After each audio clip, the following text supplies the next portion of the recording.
Bonjour à tous, bienvenue à vous dans ce résumé de l'actualité à la mi-journée de ce mardi 29 octobre. Et nous commençons avec cet accident peu commun qui s'est produit hier au large des Sables-d'Olonne. Un homme de 48 ans a été tué par un tir de harpon au cours d'une partie de chasse sous-marine. Les circonstances exactes de l'accident n'ont pas encore été précisées. Une enquête pour homicide involontaire a été ouverte. Elle a été confiée à la gendarmerie maritime. Les Sables-d'Olonne, où le Vendée Globe a entamé hier sa deuxième semaine de village départ. Jusqu'à 10 000 personnes par jour ont jusqu'à présent emprunté le ponton du Vendée Globe pour découvrir les 40 bateaux qui prendront la course en fin de semaine prochaine. Une formidable vitrine pour l'ensemble des sponsors, notamment pour ceux qui, comme Lazare, n'ont pas forcément les moyens de se faire connaître en dehors de cette période.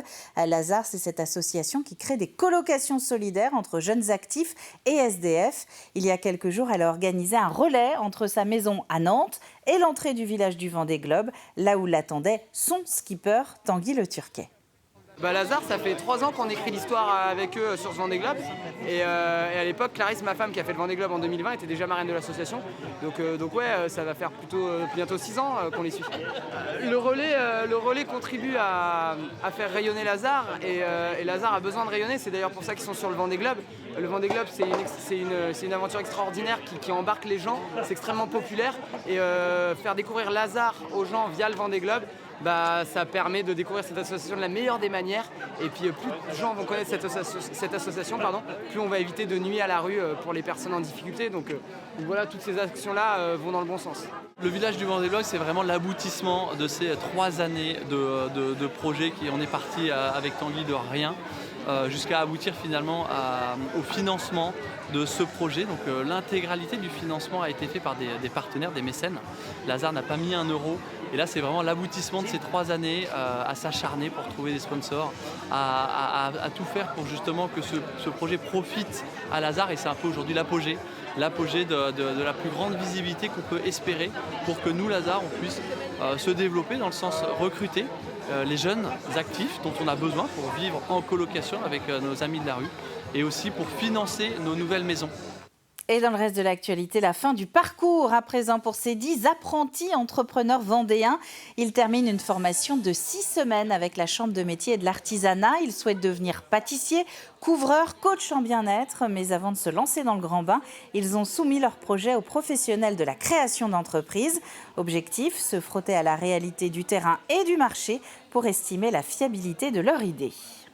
J'ai fait le parcours entrepreneur pour justement me lancer parce que c'était pour moi très nécessaire d'avoir les bonnes bases pour commencer. Donc tout ce qui est comptabilité, apprendre un peu la gestion, les statuts et les lois vraiment à respecter au sein de mon entreprise. Ça m'a permis aussi de comprendre quand je vais embaucher un salarié, le côté management, comment gérer tout ça. On voit beaucoup de choses. C'est assez complet, c'est 6 semaines, pour certaines personnes c'est beaucoup, mais 6 semaines c'est pas assez. On sent qu'on concrétise en fait.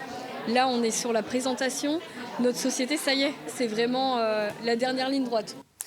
Elle compte plus de 150 métiers différents entre ses murs et fait partie du patrimoine industriel du pays de Pouzauges. Fleury Michon, le sujet du premier livre de l'IHS de la CGT Vendée.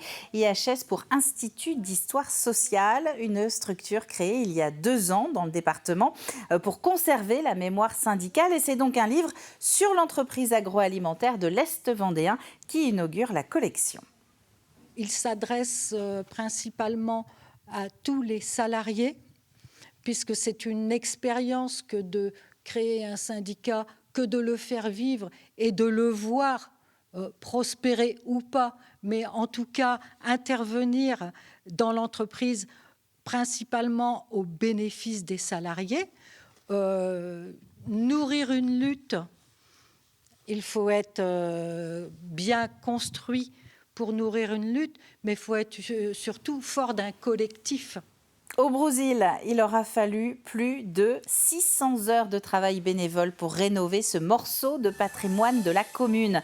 La nouvelle chapelle de la Funerie, c'est un travail mené par les passionnés de l'association Les Amis de la Chapelle. Un bâtiment dont la toiture en ardoise, les crépiers extérieurs ou encore la peinture intérieure ont donc été refaits.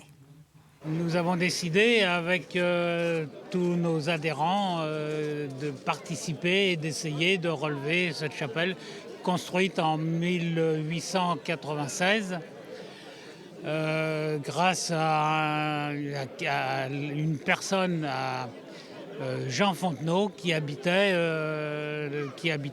le village où était cette chapelle. On ne pouvait pas laisser ce bâtiment tomber en ruine. Et donc, nous avons été encouragés par le conseil municipal de l'époque. Un aboutissement de presque 10 ans de travail, de réunion, de concertation pour que l'on puisse devenir à la fois propriétaire et que l'entretien, les travaux de rénovation puissent être menés. Et quand on voit le résultat, je pense que parfois il faut savoir attendre et être patient. C'est exactement ce que l'association de sauvegarde du patrimoine brésilien me souligne, que c'est la seule chapelle propriété de la commune qui est sur du domaine public aussi aujourd'hui et qui fait que l'on peut valoriser en tout cas notre patrimoine brésilien. Et puis, hasard du calendrier, quasiment au même moment, mais à 10 km de là, c'est aussi Notre-Dame de l'Assomption qui vient d'être inaugurée à Boufféré, cette fois-ci. 2 ans et demi de travaux pour cette église, une enveloppe de 2 millions d'euros. Tout a commencé en 2019 avec un diagnostic qui a révélé d'importantes faiblesses au niveau du clocher. À l'intérieur aussi, un gros chantier. Des chantiers d'électricité, de mise en conformité, de mise aux normes, de chauffage, et puis un réaménagement également important sur la structure aussi de ces murs avec des calpinages à l'ancienne qui ont pu être faits. Là encore, un gros travail aussi sur les voûtes, sur les travaux des différentes pierres de calcaire. Et puis ici au le sauvetage d'un petit détail qui s'était abîmé au fil du temps et un travail important aussi sur les vitraux, travail aussi sur les stalles en bois. Enfin bref, un relooking un peu général. Et quelques mots de météo pour terminer ce journal. Ça va aller vite, vous allez voir. Attendez-vous à un mardi après-midi avec un peu de soleil, mais également un peu de nuages, et ce pour l'ensemble de la Vendée. C'est la fin de ce flash. Merci à vous de l'avoir suivi. On se retrouve maintenant à 18h pour un prochain point sur l'actu vendéenne. D'ici là, très bon après-midi à vous tous sur TV Vendée.